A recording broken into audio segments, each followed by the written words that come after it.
Okay, good afternoon, Professor. This is Sadie Swanson. It is 3:15 on 6/12/2026, and I'm going over the chapter 4 the first Nearpod in chapter 4, which would be chapter 4, part 1. There we go. Nearpod. Ooh, there we go. Okay. So chapter 4 Nearpod, we have tissues. I'm just going to go through these slides and show that the questions have been answered. I do have my notes also, but again, as we discussed, you'll be able to tell, I'm sure, via the actual assessments that the work has been completed to your satisfaction. So if we go over real quick, we will flip through, and I have my notes and some secondary, tertiary information that you've provided. Speaking, we've got all these pages, and we just covered the tissue types. This one. Okay, so this should be free surface. This should be the cuboidal cell. This should be the basal membrane, I believe. This image was actually not included on there. You know what? No.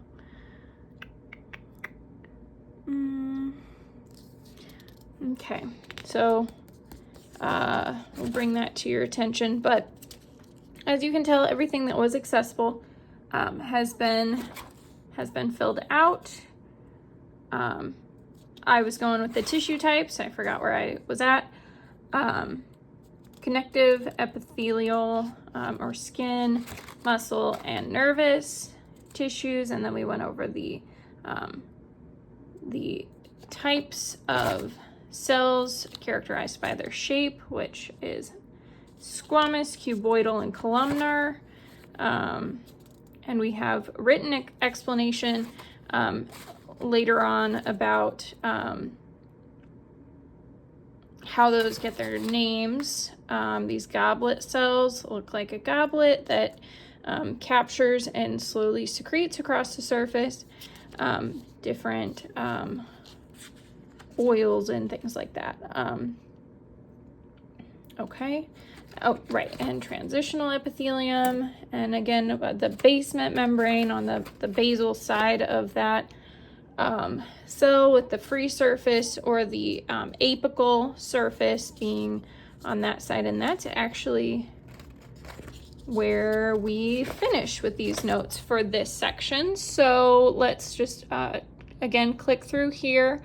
And we've got the components of the cell, and we talked about the UPS store, and how they're these little things right here would be the transport vesicles. And we've got the ribosomes on the rough endoplasmic reticulum, and the smooth endoplasmic reticulum does not have those ribosomes. The peroxisomes or the lysosomes are going to remove the waste and destroy those foreign substances. And then the mitochondria being the powerhouse of the cell, the aerobic, which I believe you said is oxygen, which makes sense because this is beta respiration. So you might have said water because oxygen is in water. I'll have to go and look at that again. The cytosol and the cytoplasm, and then we already went over that, the nucleus, and the phospholipid bilayer or the cell membrane. And then click through. And I'm sorry you have the sniffles. I hope you feel better soon.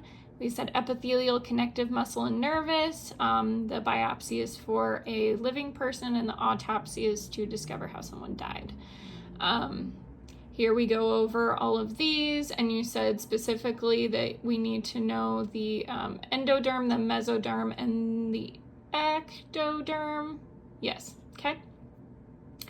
And there's more information on these about the inner, the middle, and the outer layers of the the germ layers of the embryonic tissue. And so here we have a video, and we have our first question: which primary germ layer is responsible for skeletal muscle differentiation? That would be the mesoderm, or the middle layer. And then if we click through, I'm not going to hit submit because it's going to play the rest of that video. We've got a nice lovely little picture showing us all of these in a little nutshell. And we've got all these questions. The characteristics of the glandular epithelium is to form glands. Describe epithelium and its functions. It's for protecting the deeper layers of tissue from injury and infection. And then I put a couple of examples, such as the mouth that secretes saliva to help digest, assisting in the mechanical digestion process of chewing, as well as the stomach lining and the protection from the lining of the stomach being digested along with food. So now we have squamous, cuboidal, and columnar. Again, we said that. The three different types are based on their shape. So the squamous are flat, thin. I did look it up, and the Latin word for fish is squama. So when it says scale-like, that's what we mean by that. Flat nucleus, rapid absorption and diffusion. Cuboidal look like cubes. Cuboidal means like or resembling a cube, I believe, in Latin. And they just absorb nutrients and produce secretions. And then the columnar cells also do that, and they're going to play a very important part in the digestive system, I believe. Like with the intestines, lining the intestines. Let's see here, columnar, that's stratified columnar, squamous, okay, well, you get the picture. Yeah, okay, stomach, intestines, gallbladder, bile ducts, okay, bronchioles, perfect, and the microvilli that help increase surface area. Okay, and then we have the stratified epithelium has multiple layers. The pseudo layers look like they have multiple, but there's only one. And then the single layer actually there is no single layer. That should be simple layer. So that's a trick question. And then we have the apical side and the basal side, or the basement side. Okay, and now here we've got another written explanation that you are welcome to read through if you are not able to access my information from here. But basically I just did a little bit of thinking based off of what you said. I did connect it to the polar attraction of water and the polar heads being hydrophilic or water loving. But you say in the next couple slides that that's actually not the use of polar in this case. It's just to represent two opposite sides. Okay, now let's continue. We watched and clicked through all of that. Draw it. There's my drawing. It's not the greatest. There's the apical surface, the basal surface, or the basement membrane. The basal surface is going to be attached to that basement membrane, and the lateral surface is what's going to connect each cells. And then I did point to specifically one epithelial cell. And then we have, the lumen, or the open space of the apical surface facing outward. And then if we were to keep going down here, we'd have connective tissue down here. So that is our image, and more slides, and more slides. And we've got this matching activity, which I did do, but just so you can see, so movement is going to be the flagella or the tail. The cilia is going to move fluid over the cells, and then the microvilli are for absorption, secretion, that type of thing. So we got that done. It didn't save the first time, but we can see it now. Okay, classification. We already looked at those. Squamous, fish-like, if you will. Cuboidal, looks like a cube, and Talon, thin columnar cells with the one layer, multiple layers, and looks like multiple layers, but it isn't. And then transitional will actually change shape and appear to look like squamish, cuboidal, and possibly columnar at various different times. Okay, and then this didn't save either. So classifying epithelial tissue is based on cell. And we've got, I believe I said, let's see here. So actually, there are multiple shapes, including, and okay, so we know this is transitional.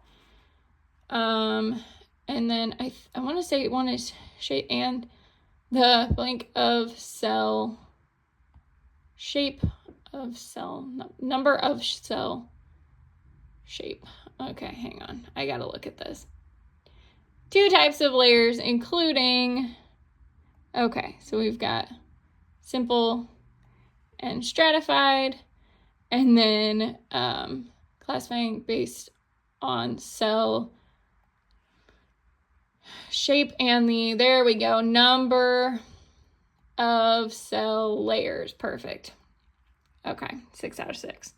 I did that before, took a little playing around. But there we have that, and so that is finished, so we skip through that. And again, more of your notes, which I have filled in. Keep going. We're going to keep going. Keep going. This is going to be the lumen of this cell, the inner portion, and then the cell. The basement is going to be around the outside, I believe. And then you've got the individual cells and the lateral surface between the cells, and then that free surface is harder. Oh yeah, lumen, there we go. And cuboidal. Okay, perfect. And of course the nucleus or the nuclei being in the middle. Again, this basement membrane around that outside. And it's going to be surrounded by, I believe, connective tissue. And now if we keep going, okay, so this looks, this is a simple columnar, not to be confused with the pseudo-stratified, which looks potentially like this, but there are no multiple layers because they all are going to meet at the basal level. That'll make sense when we look more here in a second, but I do know what I'm talking about here, so I believe. Okay. Right. Okay, this didn't save either, so we're going to go through this real quick. And that's, that's fine. So ID is going to be the image. So we're going to have this right here is the squamous image. And then we've got the columnar image. Perfect. And then we've got the cuboidal image. There it is. Okay. The squamous shape function. We're going to do function next. That is going to be for diffusion. And then we're going to have our with microvilli, I believe. Okay. Nope. Yeah. Okay. I was right the first time. I believe this is columnar shape. So we're going to click with microvilli, and then The absorption and secretion is going to be the cuboidal shape function. And then our transitional, nope,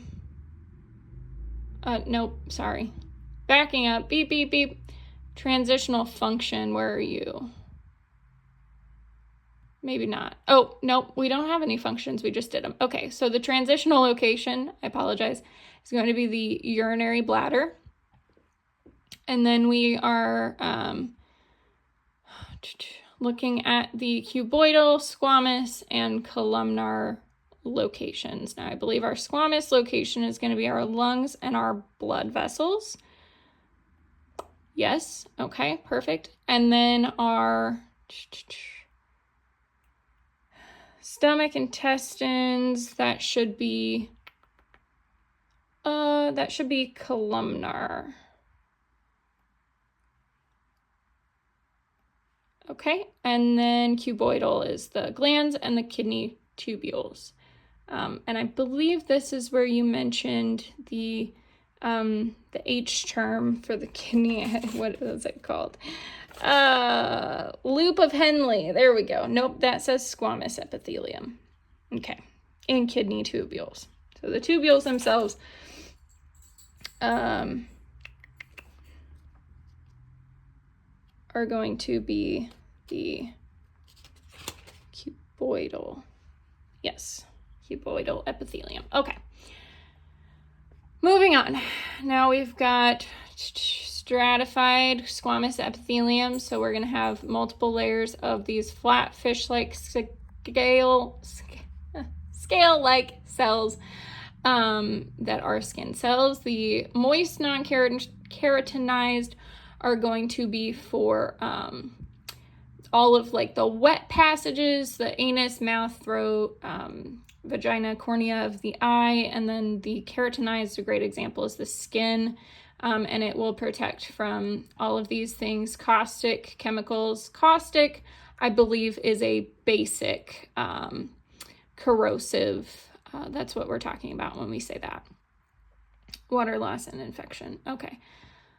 Okay, these are going to be the dead cells right here. It says dead. The most alive are going to be close, really, really close to this basement membrane. And yep, okay. Here's what we said before. So the lumen, I'm going to do this on this. So the lumen, and then we've got the basement membrane over here, and the nucleus, of course, for those cells, surrounded by that connective tissue. And we've got a couple different ways to look at it.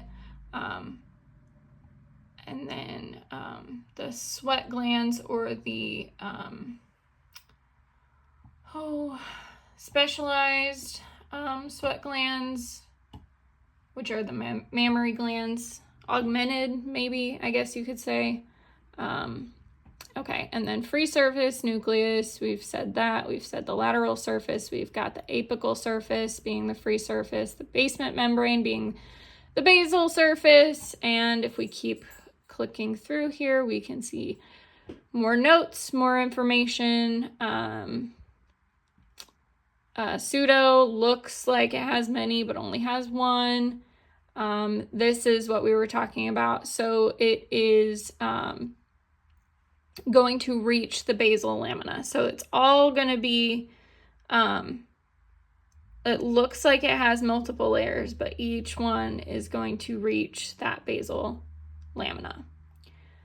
Okay, great image of goblet cell cilia moving substances across the cell membrane, I believe. Okay, and then transitional, we want to think urinary system, urinary bladder specifically,